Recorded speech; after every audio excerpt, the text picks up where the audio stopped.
Welcome back to the Bible, My Cats and I. I'm having a little bit of struggle with my equipment, so I apologize in advance. I mentioned in our last lesson in the notes that Panger had gotten in here and had chewed on some cords, and so I am without my normal lighting, and we're questioning whether the sound is any good. I apologize. If there are any problems, please don't send comments. Some other news on the cat front. We have big news on the cat front, actually. Our two little ones have now, for the first time in their lives, become part-time outside cats. They're over a year old. We've gotten them their immunizations, and they have wanted to go out on the lanai and into the flower beds, and so they just this week have been able to go out by themselves and be outside cats. Panger, after he had a little problem outside. He's a little bit timid, but he's doing just fine. Anyway, I wanted to mention that because that's an example of some insiders becoming outsiders. But our lesson today is Matthew chapter 8, and it is an example of the opposite, of outsiders being brought in, outsiders then being deemed insiders. These are some of my favorite stories. Now, before we begin chapter 8, first, I want to ask you if you've read it. If you haven't, just press pause and read through the chapter. This will mean a lot more to you if you've already read the material. I want to step back a little bit and think through a little bit about Matthew, the Gospel of Matthew as a whole, just with some reminders. Remember I said that Matthew is one of the most Jewish of the Gospels. And I mean that because he brought in a lot of references to the Jewish scriptures, which we call the Old Testament, and also mentioned a lot of things about the temple practices and the Jewish religion and such. So very Jewish in nature opposed to the other Gospels. Also, I like to point out that Matthew's Gospel, the word I like to use is subversive. Matthew's Gospel is very subversive or very radical. It accentuates, points out the radicality, the radical nature of Jesus' ministry and his teachings. So we will be seeing that today. And then also, the Gospel of Matthew is very inclusive. Remember when we studied back in the nativity scriptures in the first couple of chapters of Matthew, we were pointing out, for instance, the coming of the Magi was a real big sign of that being a major theme throughout this gospel, the theme of inclusiveness. And then finally, something that we see as a fingerprint of the Gospel of Matthew is a lot of things are given to us in sets of 3. And we'll see that today in our lesson. Now remember, each one of the Gospel writers chose to take the material and arrange it in such a way as to make their strong point.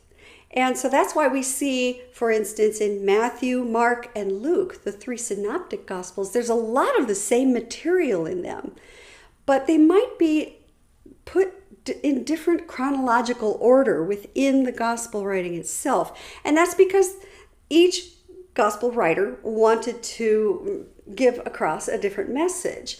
And so we'll see that today as well. I just wanted to remind you of that. Things come in 3s in Matthew, and there's a reason for that.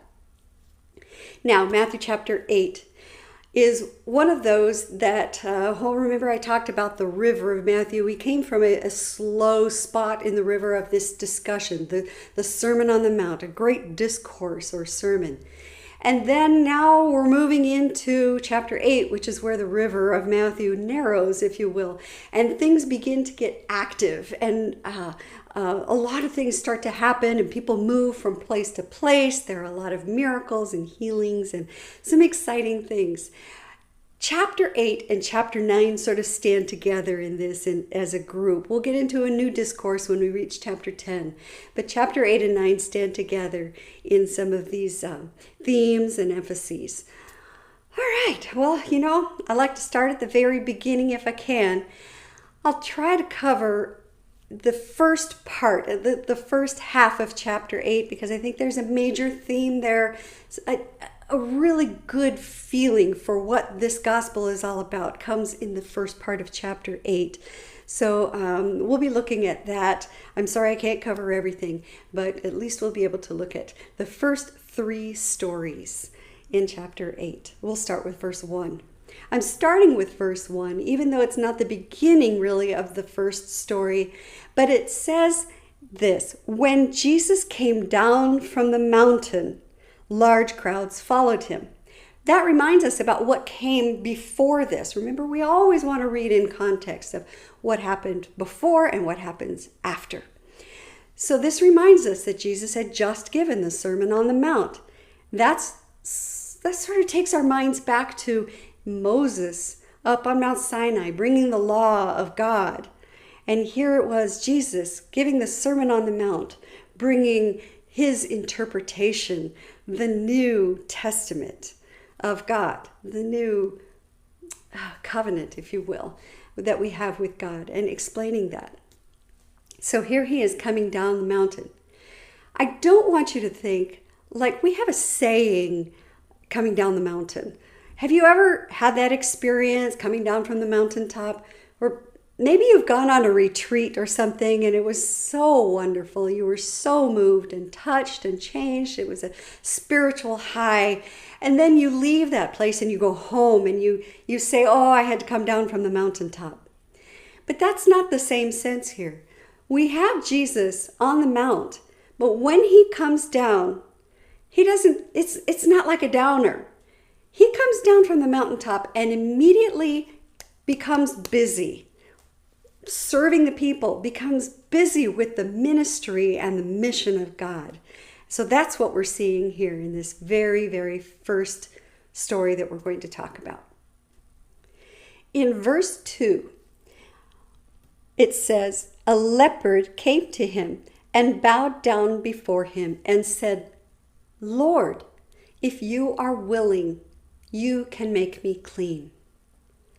Now, let's talk a little bit about leprosy. In the Bible, leprosy doesn't necessarily mean Hansen's disease specifically. It refers to any kind of a skin, or many kinds of skin diseases that were considered to be very contagious. If a person got these diseases, they would have been untouchable. In other words, more than just 6 feet of social distancing was necessary. These people became outcasts from the community. They were made to live not only outside of the temple, they couldn't enter the temple courts. They were made to live in communities outside the city gates even. And if they were to come in, they had to make announcements, unclean, unclean, unclean, so people could know that they had to step away and give a lot of distance, at least 6 feet distance between them and this person who was experiencing leprosy. And so that's really very, very, very important to understand that a person with leprosy was considered to be the most outcast population that there was in this culture. The most outcast population were those with leprosy. And so here's this leper. And what does he do? He comes to Jesus. He's not announcing unclean, unclean, but he comes straight to Jesus. And he kneels before him, which is an act of reverence, right? An act of acknowledging Jesus' authority. And another way that he acknowledges Jesus' authority is, how does he address Jesus? He says, Lord, Lord. He could have said Rabbi or Master or Sir, and all of those would have been respectful terms, certainly. And they would have, especially with him kneeling, he could have said that would have allowed for Jesus' authority. But he calls him Lord, which is a sense of allowing that person to have the authority to have power over you. Lord. And it's an act of faith, certainly. And then what does he say? He says, at the very first part, he says, if you are willing. How interesting. Again, this is giving Jesus the power. He's holding the cards, if you will, and this leper is acknowledging that if he is willing, that's first of all, and he has the authority to say yes or no. But if he is willing, then the next thing he says is, you can cleanse me. You can cleanse me. Notice too that this is not a request. He's not really even asking Jesus, will you cleanse me? He's making a statement, Lord, acknowledging the authority, if you are willing, you can cleanse me. And he just simply makes that statement of faith. We're often taught different than that. Like we need to come before the throne boldly and we need to make our requests known and pound on the door and repeat it. But here's an example of a person who comes in faith, kneels in respect, and just makes the statement. And what does Jesus answer to him? Jesus says, I am willing. I am willing. Now this is completely against the norms and the taboos, what Jesus does next. Not only does he say, I am willing and be cleaned, but then he reaches out and he touches this person. This is what is against the taboos and norms. This is so subversive to the systems, right? You were to keep your distance, especially anybody that was within the hierarchy of the faith system. And Jesus, being a rabbi, he would have known that he was supposed to keep his distance and not touch this person. But that's the first thing he does. He reaches out and he touches. And I tell you, I've heard it said before, and I love this saying, that the very gospel of Jesus Christ was in that reach, right? It's the Lord God coming down from the mountaintop to humanity into our physical earthiness and reaching out and then offering restoration and healing. And this restoration that came to the man that was healed immediately, it says, of his leprosy. This restoration was more than just a physical healing, just a physical restoration. Because of his physical restoration, now this person who was the most outsider of the society was then brought into the society. He was brought completely into the community through this healing. And now the next thing that Jesus says is, now go and show yourselves to the elders. Show yourself to them and show how you've been cleansed. Why did he say that? It's so that they would give him basically a clearance card so that he could then be completely within the community and come into the temple, in through the temple gates, being a part of not only the community around them, of the economic community and the political, but also of the religious community. Very, very important.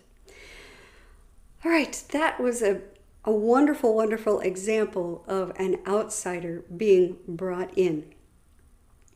So what comes right after this story of the man with leprosy?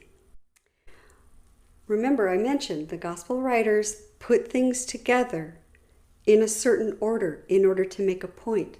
So I think it's really important that now we look at what happens after so that we can, maybe look for some themes, look for some similarities and get the greater message. All right, this moves right on to the next place where Jesus goes. In verse 5, it says, when Jesus entered Capernaum. I'm going to stop there. Do you remember Capernaum? Back in chapter 4, we learned that that's where Jesus moved himself to. Jesus moved to Capernaum. That's where his home was. And when he moved there, he attracted large crowds of people from all over the place. Now, this story that we're about to read is about a centurion who lived in Capernaum and came to Jesus, imploring him And it says, and saying, Lord, my servant, I'll come back to that word servant in a minute, is lying paralyzed at home, fearfully tormented. All right, so we have this centurion that comes. Now, who is a centurion?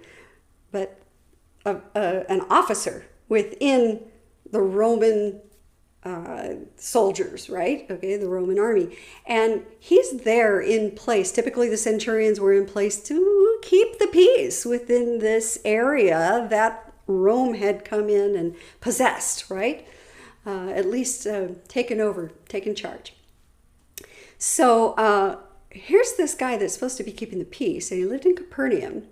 And Jesus lived in Capernaum and was attracting a lot of crowds.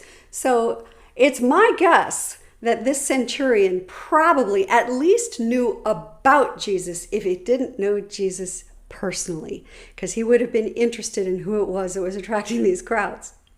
So he comes straight to Jesus, right? And then imploring him and saying, Lord.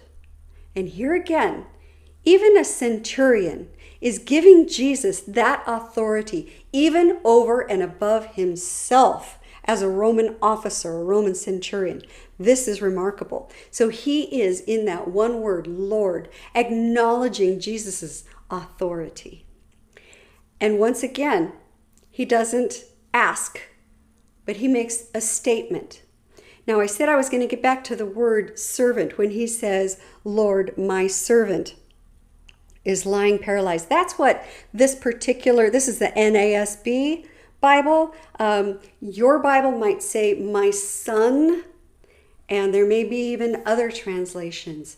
That word is different than the word that's usually used for servant. And in fact, the word that's usually used for servant is what the centurion uses later in verse 9 when he says, I can say to my servant, now I'm trying to find it here. In verse 9, he says, come, and he comes. And to my slave, do this, and he does it. There we go. In verse 9, I say to my slave, do this. That's the word doulos. And that's not the word that we find here when the centurion is talking to Jesus in verse 6.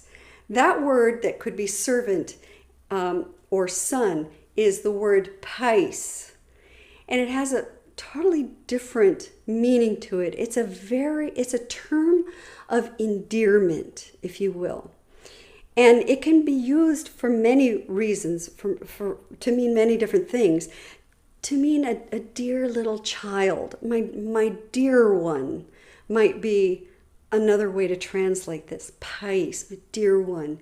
It could be children of either sex, either gender, I mean.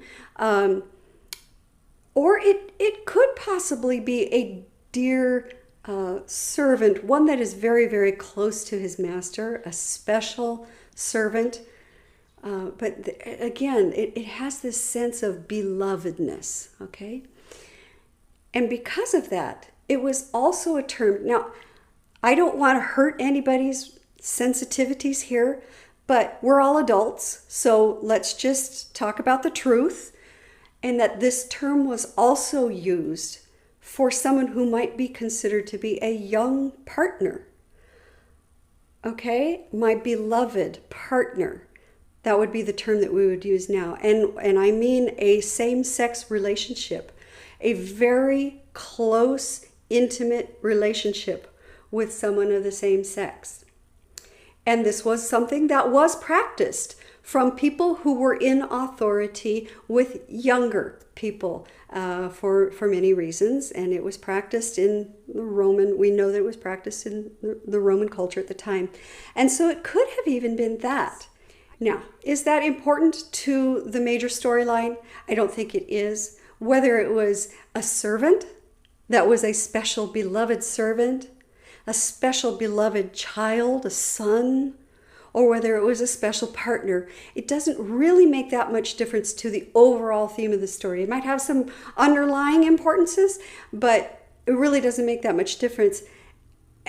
It gives emphasis to the importance, however, of bringing in the inclusiveness of the gospel of Jesus Christ. So depending on We don't know. We weren't there, but I just thought I'd make you aware that might be that, and it might emphasize, if we take it that way, it might emphasize the inclusiveness of the gospel.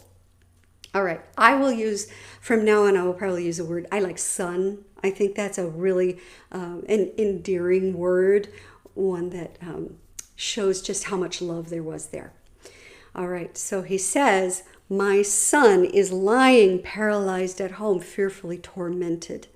And Jesus said to him, I will come and heal him. And the emphasis there, interestingly, is on the I. There is no request, there is no question, and there is no question in Jesus' mind that he will come and he will heal him. And so then it's really interesting because the centurion goes on to sort of argue and emphasizing Jesus' superiority over him as a centurion. I'm going to move my notes here. He goes into this discourse about, but I'm not worthy to have you under my roof. So just say the word, is basically his final thing. He says, I can send my soldiers here and there. I say to one, go, and he goes, and another, come, and he comes, and I tell my servant, do this, and he does it. So all you have to do is give the word, which is beautiful writing. Because what do we think of when we think of word? First, word with a capital W means Jesus himself, the Christ himself. But we also think of how back in Genesis, how did creation happen? It happened with a word. God spoke and it happened. And God can use word to recreate, to heal. And so he's saying all you need to do is speak the word. Now, Jesus saying, I will come and heal him, is Jesus reaching out to the centurion and bringing him in. We don't know if perhaps he was a proselyte into the Jewish faith. We don't know that. He could have been, in which case, and this is again important to understand, if he was certainly a Gentile, so he would have been an outsider. Gentiles are considered second only to lepers as far as their outsiderness, if you will. And so if he was indeed a proselyte into the Jewish faith, he would, if he came through the temple gates, only be able to come into the first court. You see, the temple was made up of many layers of who was allowed to come in, to what point. And there was an outside court that was strictly set aside for the Gentiles to come in. They couldn't come in any further than that. But that's as far as they could come in order to worship God and to practice the Jewish faith within the temple. So we don't know if that's the case, but it seems like he was well accepted within the community. We get that a lot from some of the other gospel readings of this particular interaction between Jesus and the centurion. And so it's quite easy to imagine that he would have been a part of the community and a part of the faith community as well, for him to come to a rabbi and say, please, this is the situation. And here again, I want to point out the no ask thing. All he does is come to Jesus and he just says, Jesus, here's the situation. And Jesus says, I will come. Then he sort of pushes back a little bit and says, no, just say the word. What faith, what faith. And Jesus even points that out, that he hasn't seen such faith like this in all of Israel. And he assures the centurion that all he needs to do is go home and this beloved one of his son, will be healed. And that's exactly what happens. And so here again, Jesus is reaching out to an outsider, the centurion, and bringing him into what it is that God has to offer in the way of restoration and healing. It's a beautiful story. Now, what comes after that story is a third story. It's much shorter, but it's just sort of a hint. And we see this in verse 14. When Jesus came into Peter's home. So again, we have movement here. were going into Peter's home, and he saw his mother-in-law, Jesus saw his mother-in-law lying sick in bed with a fever. He touched her hand, and the fever left her, and she got up and waited on him. I read one time a commentary on this that was a feminist commentary, and the person who was writing the commentary was a little bit upset that the first thing that she would do when she was healed was to get up and serve. And, isn't that just like the expectations that are placed on women? I think that's an interesting comment. I don't know if that has anything to do with it, but I like to think that maybe her response to the healing was, out of gratitude. But here again, Jesus was not approached. He sees the situation. There was not an ask, Lord, can you please heal my mother-in-law? There was not an ask. He sees the situation and he goes to her. And it says he touched her hand. Now, once again, let's think about the women's place within this culture. Women were very much outsiders as well. And they were relegated to their place. There is a rabbinical prayer that was meant to be said every day that actually included the line, Lord, thank you for not making me a woman. And also within the temple, remember I was talking about the different layers of the temple. There was an area where the women could stand behind a sort of a screen sort of a thing, separated still from the men who could go into the holy place. So even the women were kept out of the holy place. They could go in behind the screen to be able to listen in, but they couldn't participate in the practices within the temple. So they too were outsiders, not to be touched. That was taboo and kept outside, kept at a distance. But here it is, very simply, no request. Jesus sees the situation and goes and touches her and heals her. So we can see what themes through these three. We see a theme, obviously, of outsiders being brought into the community, but from the leper to the centurion to the woman. And I think it's very interesting. I pointed out these layers of the temple because these stories sort of follow these layers of the temple, don't they? How the leper was not even able to enter the temple at all because of the leprosy.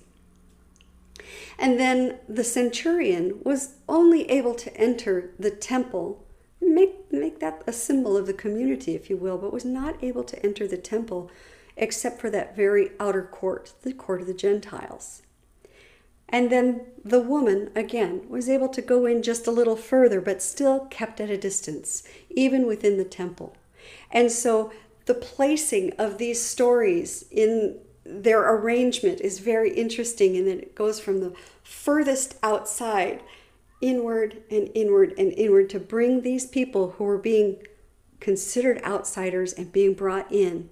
And we remember, I'll jump ahead here. Here's a little warning about the end of the story, but remember when Jesus died on the cross, what was one of the signs, one of the symbols of what happened there on the cross was that the great big thick veil, what we call a veil, we imagined it was something as thin as this scarf, but no, it was a really thick thing that was there. And it says it tore from top to bottom.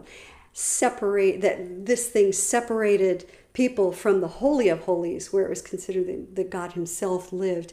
And that was ripped in two and opened wide by God's action from top to bottom. And so we're getting to that point, aren't we? Where Jesus is bringing people in and in and in, further into the community, and especially further in to the grace and the restoration that comes from God. Now, after these three stories, we see in the rest of chapter 8 a lot of action. There's some really great stuff there. I'll let you read it by yourself.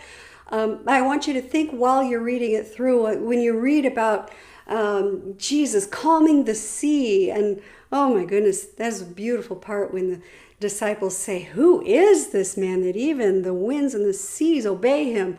That's an incredible statement. And then also there's the whole story about the demoniacs and casting the legion of demons into the pigs and them casting themselves into the sea. Really a lot of action. So, but I think that Matthew is sort of setting up for telling those stories as well.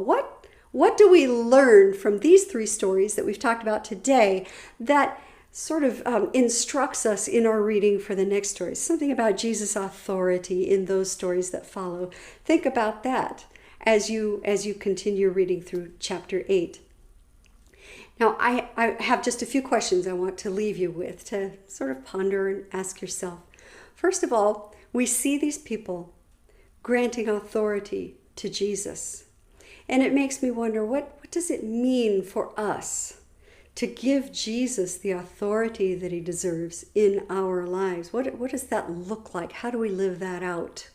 Giving Jesus that kind of authority over our lives. And then next I want to ask you this. Is there some sort of system within which we live that maybe we need to think about being a little bit subversive to it and going against it in order to reach people with the gospel of Christ, the good news of Christ, and bringing God's promise of restoration and healing? Just think about that. Is there some boundary that maybe you need to break through, just like Jesus did, in order to bring a good word of restoration and healing to others? And finally, I want to ask you this. Who might be the outsiders of our time that maybe we should seek to bring in? That maybe God's grace is greater than we want to think of it. That maybe there are some outsiders that we can invite into this beautiful gospel of Jesus Christ that comes to us to touch us and to restore us. Who might those people be that you can think outside the box, outside of your usual way of thinking? Be those outsiders that you could bring in. And by the way, I want to emphasize that if you in any way might think of yourself as an outsider, think of these stories and remember how Jesus reaches out and draws in. You're not such an outsider. You're an insider into God's heart, the apple of God's eye. And so I want to leave you with that. Grace and peace be with you.